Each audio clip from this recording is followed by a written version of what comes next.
Hello friends, welcome to my channel. आज हम देखेंगे 6th क्लास एनसीईआरटी का पहला अध्याय जो कि राज्य व्यवस्था का है। उसका नाम है विविधता की समझ। अभी विविधता से समझ, इसे हम क्या समझ सकते हैं? बेसिकली हम लोग ये देख सकते हैं कि हमारे स्कूल में, हमारे आजू बाजू में या हमारा जो देश है वहाँ पे कैसे अलग अलग जाति धर्मों के लोग या अलग अलग दिखने वाले, रहने वाले या सभी चीज़ों में अलग अलग जो लोग हैं, तो उनमें क्या क्या विविधता है और इसका डिसएडवांटेज ना लेकर उसका एडवांटेज क्या होता है। मतलब हम लोग बोलते हैं ना, विविधता में एकता, तो ये कैसे सार्थक हो सकता है, तो ये हम इस पार्ट में देखेंगे। ठीक है, तो चलो स्टार्ट करते हैं। अपनी कक्षा में चारों ओर नज़र दौड़ाइए। क्या कोई साथी ऐसा है जो बिल्कुल आपकी तरह दिखता हो? मतलब एक देखो, ऐसा कोई भी व्यक्ति नहीं है कि जो एक दूसरे के समान दिखता हो। ठीक है, थोड़ा बहुत सिमिलर दिख सकता है, लेकिन इतना भी एक्यूरेट एकदम 100% एक दूसरे जैसे कोई होता नहीं है। इस पार्ट में आप पढ़ेंगे कि लोग एक दूसरे से कई मामलों में भिन्न हैं, जैसे कि उनके दिखने में, उनके खान पान में, उनके रहन सहन में। इन सारी बातों में फ़र्क होता है या भिन्नता होती है। ऐसा क्यों होता है? क्योंकि वे न केवल अलग अलग दिखते हैं बल्कि अलग अलग क्षेत्रों से भी आते हैं। ठीक है, इसकी वजह से वो वैसे दिखते हैं। कुछ जो भूमध्य रेखा की ओर रहते हैं या 0 डिग्री अक्षांश की ओर रहते हैं, तो वो कैसे होते हैं? उनका कलर थोड़ा सा डार्क होता है। ठीक है, और जैसे जैसे ध्रुवों से हम लोग ध्रुव की ओर जाएंगे, ठीक है, दोनों तरफ, तो वहाँ पे रहने वाले लोगों का कलर क्या होता है? थोड़ा सा सफ़ेद होता जाता है। ठीक है, तो ये भी हम लोग ने देखा। तो ये जो परिणाम है वो कैसे परिणाम है? क्षेत्र का परिणाम है।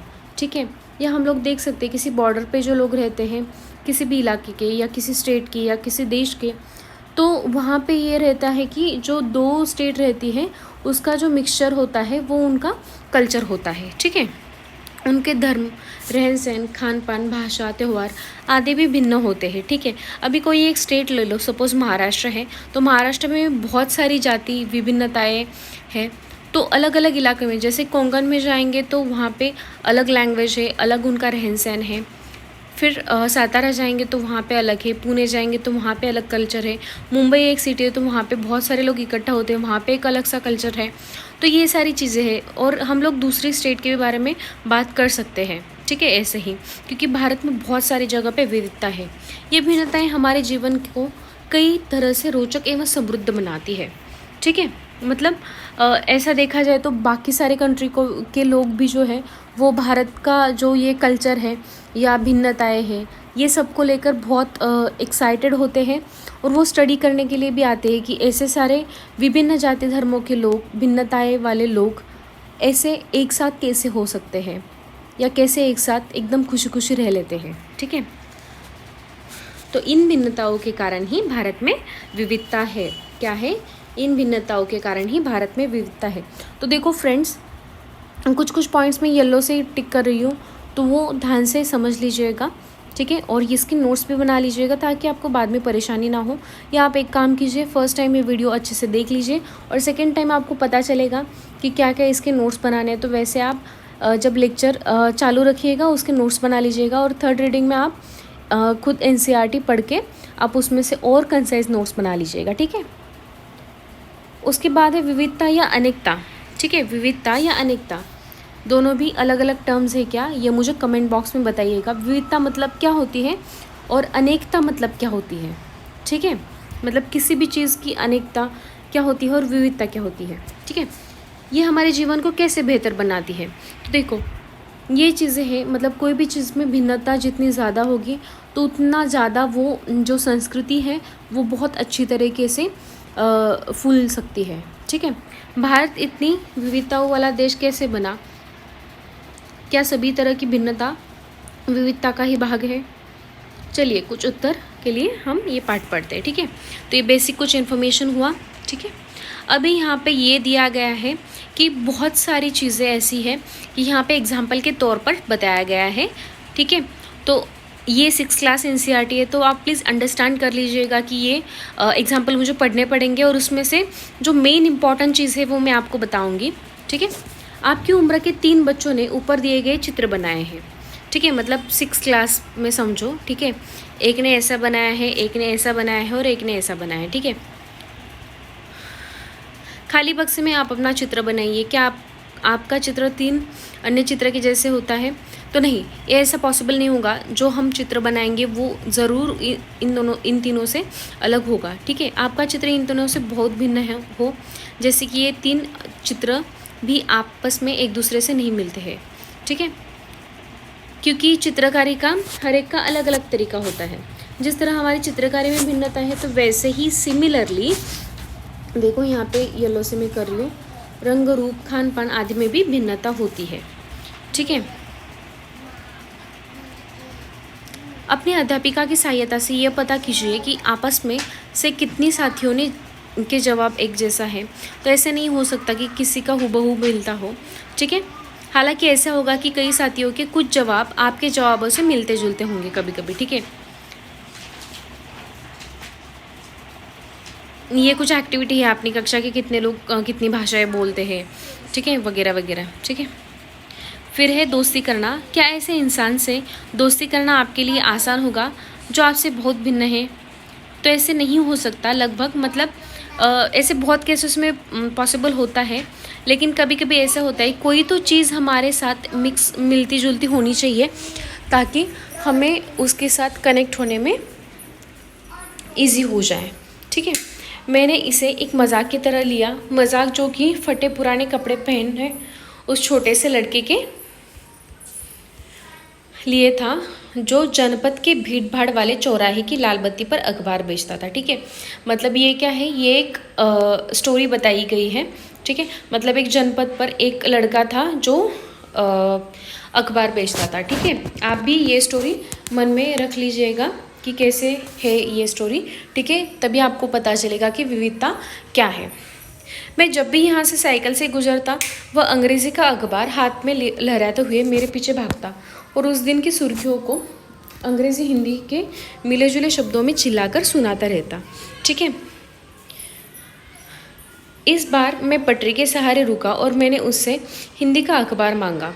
उसका मुंह खुला रह गया। उसने पूछा, मतलब आपको हिंदी आती है? तो लेखक ने कहा, बिल्कुल, मैंने अखबार के पैसे देते हुए कहा। तो उस लड़के ने पूछा, क्यों, तुमने क्या सोचा? वह रुका, पर आप लगते तो बड़े अंग्रेज़ वाले हैं, मतलब ऐसे उसको लगा, ठीक है। मतलब उसको लगा कि ये अंग्रेज़ी पढ़ने वाले हैं। तो वो क्या बोला, तो मतलब लेखक क्या बोले कि हाँ बिल्कुल पढ़ सकता हूँ। इस बार मैं थोड़ा अधीर होते हुए बोला, मैं हिंदी बोल सकता हूँ, पढ़ सकता हूँ और लिख भी सकता हूँ। मैंने स्कूल में दूसरे सब्जेक्ट के साथ हिंदी पढ़ी है, ठीक है। तो उसने जो लड़का था स्ट्रीट पे जो अखबार बेचता था, उसने पूछा, सब्जेक्ट? जो अभी तक स्कूल कभी गया नहीं था तो उसको क्या समझता सब्जेक्ट क्या होता है? तो लेखक ने कहा, वो कुछ होता है, ठीक है। तो सब गाड़ियाँ शुरू हुई ये वो, ठीक है। फिर अगले दिन क्या हुआ, वहाँ से फिर से जा रहा था, वह मुस्कुरा रहा था और लेखक की तरफ हिंदी का अखबार पढ़ाते हुए कहा, भैया आपका अखबार, ठीक है। तो उसने फिर से पूछा, सब्जेक्ट क्या होता है? तो इसने अंग्रेज़ी का यह शब्द उसकी ज़बान पर अजीब लग रहा था, ठीक है। तो लेखक ने कहा कि सपोज जो सब्जेक्ट है उसका दूसरा अर्थ है प्रजा, ठीक है, उस अर्थ में वह उसका प्रयोग कर रहा है, ठीक है। तो उसने क्या बोला, ओ यह कुछ पढ़ाई लिखाई से संबंधित है। तो लेखक ने कहा, उसके बाद चूँकि बत्ती लाल हो गई थी, सो मैंने पूछा, तुम कभी स्कूल नहीं गए? तो वो बोला, कभी नहीं। फिर बात बढ़ाते हुए उसने गर्व से कहा, मैं जब इतना ऊंचा था तभी से मैंने काम करना शुरू किया, ठीक है। मतलब वो बहुत छोटा था तभी से उसने काम करना शुरू किया था। फिर उसने बोला कि पहले मेरी माँ मेरे साथ आती थी, लेकिन अब अकेले ही कर लेता हूँ। तो लेखक ने पूछा, अभी तुम्हारी माँ कहाँ पे है? ठीक है, तो वो मेरठ में ऐसे उसने बताया, ठीक है। फिर उसने एक बार उसका नाम बताया कि उसका नाम समीर है, ठीक है।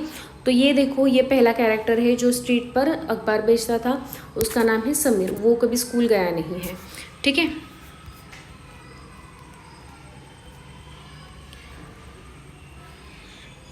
तो उसने फिर से लेखक को पूछा कि आपका नाम क्या है? तो लेखक ने बोला कि मेरा नाम भी समीर है। तो उसने बोला, क्या? उसकी आंखें एकदम चौंक उठी और फिर लेखक ने बोला कि तुम्हें पता है समीर का अर्थ क्या होता है? तो समीर का अर्थ होता है हवा या पवन, ठीक है। और पवन पुत्र को जानते हो? तो बोला हनुमान, ठीक है। तो अब से आप समीर एक और मैं समीर दो, ठीक है। मतलब समीर एक कौन? जो अखबार बेचता था, और समीर दो मतलब कौन? लेखक। ऐसे हम लोग समझ सकते हैं, ठीक है। उसने खूब खुश होते हुए कहा, हाँ ठीक है। मैंने जवाब दिया और अपना हाथ आगे बढ़ाया, हाथ मिलाओ समीर दो।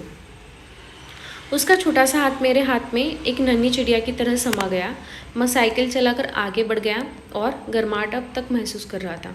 अगले दिन क्या हुआ? उसके चेहरे पर उसकी चिर परिचित मुस्कान नहीं थी, ठीक है। क्या हुआ था? मेरठ में बड़ी गड़बड़ी हो गई है, उसने कहा। वहाँ दंगों में बहुत लोग मारे गए। मैंने मुख्य अखबार की सुर्खियों की तरफ देखा। बड़े बड़े अक्षरों में लिखा था कि सांप्रदायिक दंगे। ये देखो, ये बहुत ज़्यादा इम्पोर्टेंट है। क्या? सांप्रदायिक, मतलब सांप्रदायिकता क्या होती है? तो ये देखो। लेकिन समीर, मैंने शुरू किया, मैं मुस्लिम समीर हूँ, वो बोल पड़ा, और मेरे सभी लोग मेरठ में हैं। उसकी आंखें भर गई। मतलब जो स्ट्रीट पर था वो क्या था? मुस्लिम समीर है, ठीक है। अगले दिन वह चौराहे पर नहीं था, न उसके अगले दिन वह वहाँ पे मिला। अंग्रेज़ी या हिंदी का अखबार वो उनको नहीं पूछ सकता था, वगैरह वगैरह, ठीक है। तो अभी ये देखो, यहाँ पे अभी उसका वर्णन किया गया है इस कथा का, ठीक है। जहाँ समीर एक को अंग्रेज़ी ज़्यादा अच्छी आती है, ठीक है, वही समीर दो हिंदी बोलता है, ठीक है। समीर दो वो लड़का स्ट्रीट वाला, और समीर एक अंग्रेज़ी बोला है इन्होंने, ठीक है, जो लेखक बताया था। हालांकि दोनों की भाषाएं अलग है, फिर भी दोनों एक दूसरे से बात कर पाए। उन्होंने इसके लिए प्रयास किया क्योंकि उनके लिए बात करना महत्वपूर्ण था, ठीक है। मतलब दोनों भी अलग अलग है, लेकिन उन दोनों ने बात की, और बात करना उनके लिए इम्पोर्टेंट था भाषा से ज़्यादा, ठीक है। समीर एक और समीर दो की धार्मिक एवं सांस्कृतिक पृष्ठभूमियाँ भी अलग थी। जहाँ समीर एक हिंदू था, वही समीर दो क्या था? मुसलमान था, ठीक है। मतलब जो स्ट्रीट पर बेचता था वो मुसलमान था, और लेखक जो है वो हिंदू था। दोनों में दोस्ती हुई क्योंकि दोनों दोस्ती करना चाहते थे, ठीक है। खान पान, पहनावा, धर्म, भाषा आदि की विभिन्नताएं विविधता के पहलू है, ठीक है। तो देखो दोस्तों, हमेशा ये बात याद रखना कि यूपीएससी का कभी भी आप पेपर लिखोगे तो ये खान पान, पहनावा, धर्म, भाषा आदि, ये सब जो विविधता वाली चीज़ें हैं ना, इसको डिसएडवांटेज ना लेकर कि उसकी कास्ट अलग है, उसका धर्म अलग है, उसका पहनावा अलग है, उसका खान पान अलग है, वो अलग जगह से आता है, ऐसे ना सोच के ये विभिन्नता के कुछ पहलू है ऐसे मानकर उनको एक्सेप्ट कर लीजिएगा, उनके साथ दोस्ती कर लीजिएगा, अलग अलग दोस्तों के साथ। अपनी विविध धार्मिक और सांस्कृतिक पृष्ठभूमियों के अलावा समीर एक और समीर दो कई अन्य मामलों में भी एक दूसरे से अलग थे। उदाहरण के लिए, समीर एक ने स्कूल में पढ़ाई की थी और समीर दो अखबार बेचता था। समीर दो को स्कूल जाने का मौका मिला नहीं, ठीक है। आपने संभवतः अपने इलाके में ऐसे कई लोगों को देखा होगा जो गरीब हैं, जिनकी भोजन, घर और कपड़े की ज़रूरतें भी पूर्ण नहीं होती। जो प्राथमिक नीड्स है हमारी, वो क्या कौन सी है? भोजन, घर और कपड़े, ठीक है। यह फर्क से अलग है जिसके बारे में हमने पहले पढ़ा, यह विविधता का रूप नहीं है, ठीक है। मतलब ये जो है कि समीर एक स्कूल जा सका और समीर दो स्कूल नहीं जा सका, तो ये विविधता नहीं हो सकती, क्योंकि ये एक ऐसा एग्जाम्पल है कि जहाँ पे हमारा सरकार, हमारा समाज है, उसका घर कहीं ना कहीं तो कम पड़ा या कम हो गया उनका एफर्ट्स, तो इसकी वजह से किसी एक समाज को क्या होता है कि उनको दबे हुए रहना पड़ता है, ठीक है। क्योंकि शिक्षा का अधिकार सभी को है, लेकिन अगर उससे कोई वंचित हो तो ये विविधता नहीं हो सकती, ठीक है। यह फ़र्क उस फ़र्क से अलग है जिसके बारे में हमने पहले पढ़ा। यह विविधता का रूप नहीं है बल्कि गैर बराबरी का रूप है। कि ये क्या है? ये है गैर बराबरी। तो देखो, विविधता और गैर बराबरी दो अलग अलग चीज़ें हैं। विविधता मतलब क्या? अलग अलग क्षेत्रों में जो लोग रहते हैं उनके धर्म, रहन सहन, खान पान में अलग अलग या विभिन्नता होती है या भिन्नता होती है, उसको बोलते हैं विभिन्नता। और गैर बराबरी मतलब क्या? सबको समान अधिकार न मिलने पर जो होता है, जो भिन्नता होती है लोगों में, तो उसको बोलते हैं गैर बराबरी। तो आप भी मुझे कमेंट बॉक्स में बता दीजिएगा कि विभिन्नता और गैर बराबरी में क्या डिफरेंस है। एटलीस्ट 4 पॉइंट तो आप बता दीजिएगा, ठीक है। गैर बराबरी का मतलब है कि कुछ लोगों के पास न अवसर है और न ही ज़मीन या न पैसे, मतलब कुछ भी संसाधन नहीं है, और दूसरों के पास ये सभी चीज़ें हैं। इसलिए क्या है कि गरीबी और अमीरी का रूप, गरीबी और अमीरी जो है, ठीक है, ये ध्यान में रखिए, गरीबी और अमीरी जो है वो वीरता का रूप नहीं हो सकती। ठीक है, ये लोगों के बीच क्या करती है, ये असमानता यानी गैर बराबरी करते हैं। ठीक है, अभी और एक चीज़ देखो, जाति व्यवस्था जो है वो असमानता का एक और उदाहरण है। ठीक है, क्यों इसे बताया गया है? जाति व्यवस्था वैसे देखा जाए तो विभिन्नता एक अच्छा रूप मानी जानी चाहिए, लेकिन लोगों ने इसको एक बुरी चीज़ बताई है। बुरी मतलब इसको गैर बराबरी का रूप दिया है या असमानता का रूप दिया है लोगों ने। क्यों ऐसा? क्योंकि जो हिंदू है, जो ब्राह्मण है, क्षत्रिय, वैश्य, शूद्र, ये सभी को उन्होंने डिवाइड किया है, उनको उनके हिसाब से काम बोले हैं और वो हिसाब से ही उन्हें वैल्यू मिलती है, ऐसे बोला जाता है हमारे समाज में। ये चीज़ बहुत ज़्यादा गलत है। ठीक है, तो इसके लिए ये एक अच्छी चीज़ जो है वो गलत वे पे चल रही है। इस व्यवस्था में समाज को अलग अलग समूहों में बांटा गया है। इस बंटवारे का आधार था कि लोग किस किस तरह से का काम करते हैं। लोग जिस जाति में पैदा होते हैं उसे बदल नहीं सकते। ठीक है, ये तो किसी के हाथ में नहीं। उदाहरण के लिए क्या है, अगर आप कुम्हार के घर में पैदा हो तो आपकी जाति कुम्हार होगी और आप वही बना सकते हैं जो वो बनाएगा। कोई व्यक्ति जाति से जुड़ा अपना पेशा भी नहीं बदल सकता। आजकल ऐसा होता है कि कुम्हार कुछ अलग ही काम कर रहा है, ऐसा नाई कुछ अलग काम कर रहा है, तो ये अच्छी चीज़ है कि वो कुछ अलग चीज़ें अडॉप्ट कर रहे हैं, कल्चर मिक्स हो रहा है। ठीक है, संस्कृति का आदान प्रदान हो रहा है। इसलिए उस ज्ञान के अलावा किसी अन्य ज्ञान को हासिल करना ज़रूरी नहीं समझा जाता था और इसीलिए इसको गैर बराबरी बोला गया। ठीक है, लेकिन ये चीज़ें कुछ हद तक मतलब अब ख़त्म होती जा रही है। लोग एक दूसरे के साथ अच्छी तरीके से बर्ताव कर रहे हैं, जाति व्यवस्था का घमंड छोड़ के। ठीक है, अभी देखो, विविधता हमारे जीवन को कैसे समृद्ध करती है। जैसे कि समीर एक और समीर दो दोस्त बने, ठीक वैसे ही आपकी सहेलियाँ भी होगी।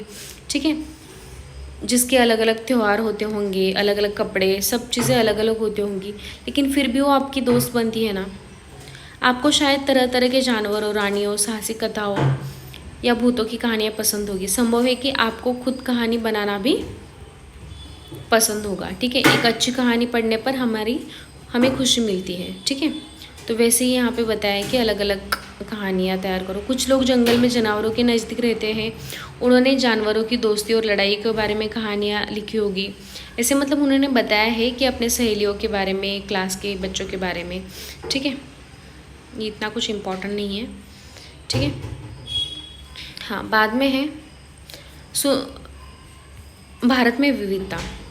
भारत विविधताओं वाला देश है। ठीक है, हम विभिन्न भाषाएं बोलते हैं, खाना खाते हैं, अलग अलग त्यौहार मनाते हैं और भिन्न भिन्न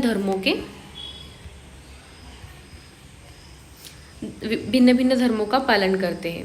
लेकिन गहराई से सोचो तो क्या होता है, वास्तव में एक ही तरह की चीज़ें करते हैं, केवल हमारे करने का तरीका अलग होता है। तो देखो, हिंदुओं में नमस्कार करते हैं, वही नमस्कार जो इस्लाम धर्म में कुछ उसको अलग बुलाया जाता है, ईसाई धर्म में, क्रिश्चियन धर्म में, मतलब अलग अलग धर्म में उसको अलग अलग बोला जाता है। बुद्ध धर्म में अलग बोला जाता है, मतलब अलग अलग जाति व्यवस्थाओं में उसको अलग अलग नाम से बोला जाता है, लेकिन सभी चीज़ें एक ही है, सिर्फ उसका करने का तरीका अलग है। ऐसे ही यहाँ पे बताया गया है।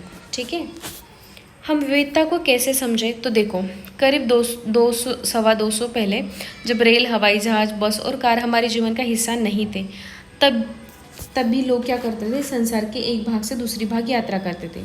तो तब क्या होता था, घोड़े या ऊँटे पर बैठकर जाते थे या पैदल चलकर जाते थे। अक्सर ये यात्राएं खेती और बसने के लिए, नई ज़मीन की तलाश में या व्यापार के लिए की जाती थी। चूँकि यात्रा में बहुत समय लगता था, इसके लिए लोग नई जगह पर अक्सर काफ़ी लंबे समय तक ठहर जाते थे और फिर सूखा और अकाल के कारण भी क्या करते थे, घर बार छोड़ के अलग जगह पे बस जाते थे, जहाँ पे पानी है, जहाँ पे वो खेती कर सकते हैं। तो वैसे उसके बाद है कुछ लोग काम की तलाश में और कुछ युद्ध के कारण घर छोड़ देते थे। लोग जब नई जगह बसना शुरू कर देते थे तो उनके रहन सहन में थोड़ा बदलाव आ जाता था। क्यों?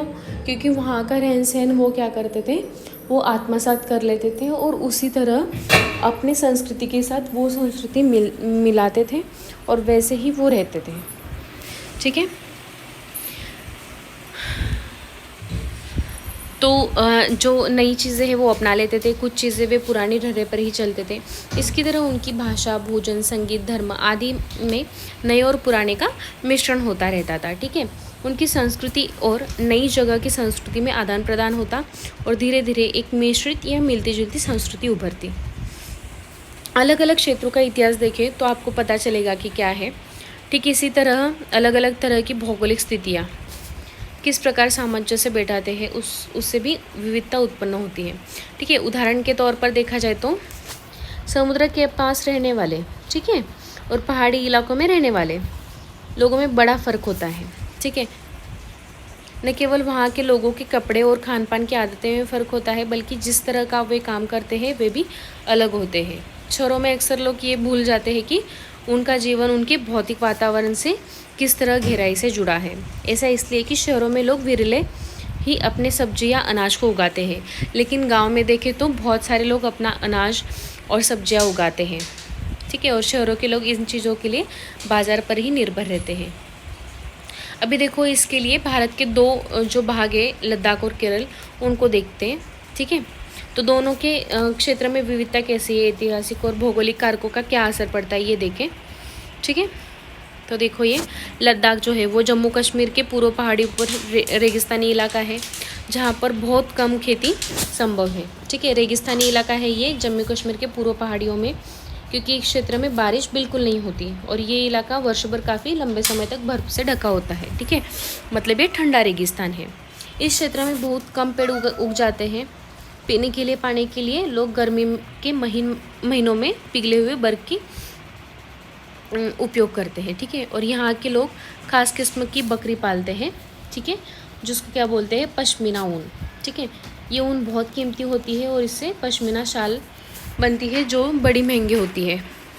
फिर लद्दाख के लोग बड़ी सावधानी से उस ऊन को इकट्ठा करके कश्मीर के व्यापारियों को बेच देते हैं और पश्मीना शालें बुनते हैं। यहाँ के लोग दूध के पदार्थ जैसे मक्खन, चीज़ और मांस खाते हैं और हर परिवार के पास कुछ गाय, बकरी और याक होती है।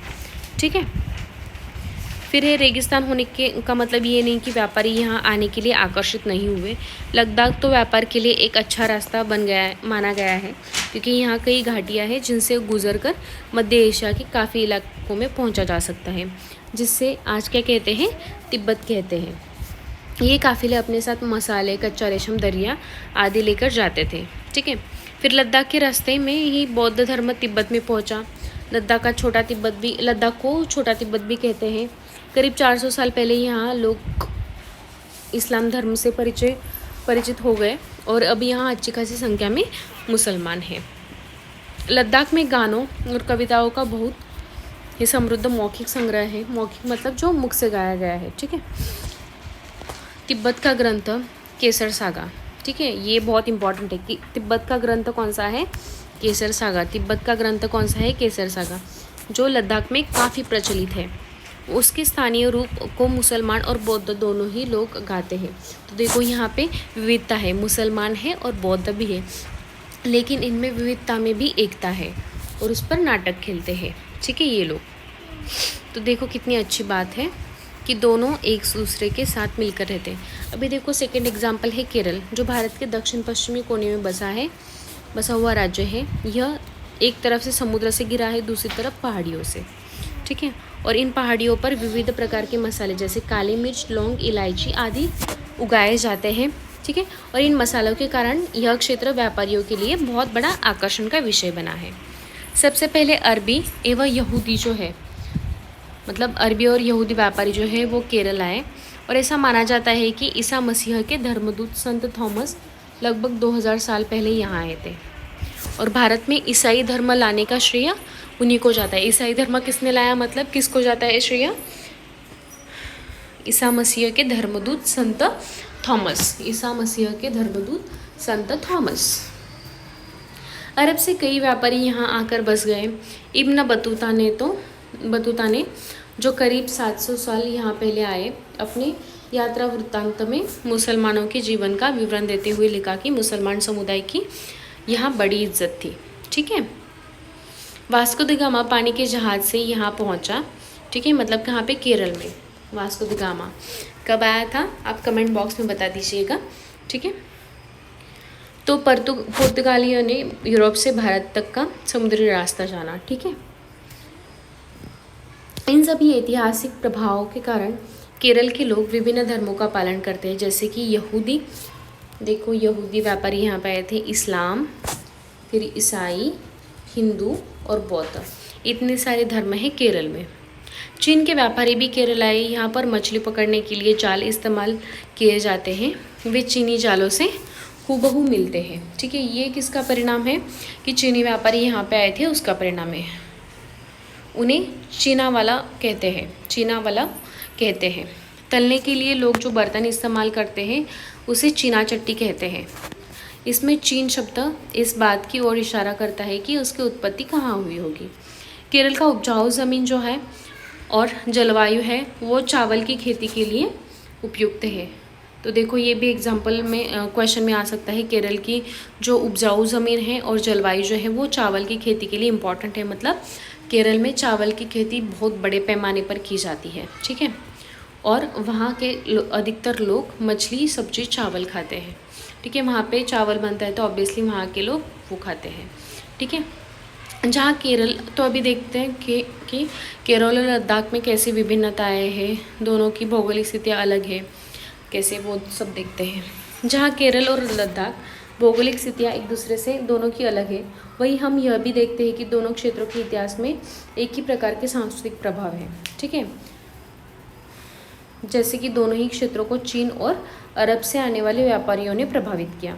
यहाँ केरल की भौगोलिक स्थिति ने मसालों की खेती संभव बनाई, वहीं दूसरी ओर क्या हुआ, लद्दाख की विशेष भौगोलिक स्थिति और उन व्यापारियों ने उनको अपनी ओर खींचा। ठीक है, इस तरह पता चलता है कि किसी भी क्षेत्र के सांस्कृतिक जीवन, देखो ये लाइन बहुत इंपॉर्टेंट है, आप यूज़ कर सकते हो। इसी से पता चलता है कि किसी भी क्षेत्र का सांस्कृतिक जीवन का उसके इतिहास और भूगोल से प्रायः गहरा रिश्ता रहता है। ये बहुत ज़्यादा इम्पॉर्टेंट है सेंटेंस, आप कहाँ पे भी आंसर में यूज़ कर सकते हो। विभिन्न संस्कृतियाँ और उनका प्रभाव केवल बीते हुए कल की बात नहीं, हमारे वर्तमान जीवन का आधार ही काम के लिए एक जगह से दूसरी जगह जाना है। हर कदम के साथ हमारे सांस्कृतिक रीति रिवाज और जीने का तरीका धीरे धीरे उस नए क्षेत्र के हिस्सा बन जाते हैं जहां हम पहुंचते हैं। ठीक इसी तरह अपने पड़ोस में अलग अलग समुदाय के लोग रहते हैं और अपने रोज़मर्रा के जीवन में भी हमें मिलते हैं। फिर ये सब हुई विविधता। तो इतनी सारी विविधता होने के बावजूद हम लोग एकता कैसे दर्शाते हैं? तो देखो, भारत की विविधता या अनेकता को उसकी ताकत का स्रोत माना जाता है, ना कि उसका डिसएडवांटेज माना जाता है। ठीक है, जब अंग्रेज़ों का भारत पर राज था तो विभिन्न धर्म, भाषा, क्षेत्र की महिलाओं और पुरुषों ने अंग्रेज़ों के खिलाफ मिलकर लड़ाई की थी, तभी तो हमारा भारत देश आज़ाद हुआ। भारत के स्वतंत्रता संग्राम में अलग अलग पेशेवरों के लोग शामिल थे। उन्होंने एकजुट होकर आंदोलन किया, इकट्ठे जेल गए, अंग्रेज़ों का अलग अलग तरीक़ों से विरोध किया। अंग्रेज़ों ने सोचा कि वे भारत के लोगों में फूट डालेंगे, मतलब उन्होंने हिंदुओं और मुसलमानों में फूट डालने का प्रयास किया, डिवाइड एंड रूल। ओके, लेकिन वो सफल नहीं हो पाए। आखिर में क्या हुआ कि सभी ने एक साथ मिलजुल कर क्या किया, अंग्रेज़ों को हमारे भारत से भगाया। ठीक है,